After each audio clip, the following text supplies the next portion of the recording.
শুভ নববর্ষ বাঙালি। বাঙালিয়ানা মানে চম্পেশ খাওয়া দাওয়া আর সঙ্গে জমিয়ে আড্ডা। আজকে বাঙালিয়ানার খোঁজে চলে এসেছি আবারও সেই কদমতলায়।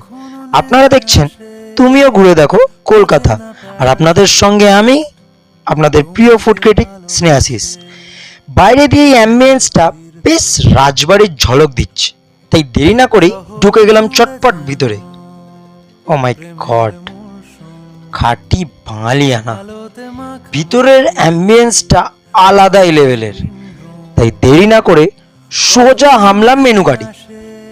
আর জানেনই তো মাছে ভাতে বাঙালি, তাই প্রথমেই নিয়ে নিয়েছিলাম একটা ফিশ ফ্রাই, অত্যাধিক ক্রাঞ্চি আর ভিতরটা যেন পুরো ভেটকি মাছের ঠাসা।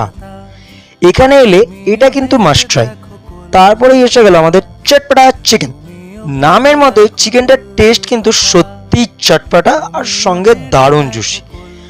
তারপরে সোজা ঝাঁপ মারি মেন কোর্সে। আমরা নিয়েছিলাম চিকেন মাঞ্চুরিয়ান আর সঙ্গে বাটার তন্দুরি রুটি আর মশালা কুলচা। গ্রেভিটা কিন্তু বেশ ঘন, আর বাটার রুটি আর কুলচা দিয়ে তো স্বর্গ লাগছিল। আমি পার্সোনালি আপনাদের প্রেফার করব বাটার রুটি দিয়ে। পুরো স্বর্গ গাইস। এই খাবারের স্বাদ আর বাঙালিয়ানার অনুভূতি নিতে হলে চলে আসতে হবে কদমতলার দীপাপ্পু রেস্টুরেন্ট। ও কিভাবে ভাবছেন আসবেন? চ্যাটার্জি পাড়া থেকে কদমতলার দিকে আসতে ঠিক ব্যাটরা বিধুভূষণ স্কুলটা থেকে একটু এগোলেই বাঁ দিকে দেখতে পেয়ে যাবেন দা পাপ্পু।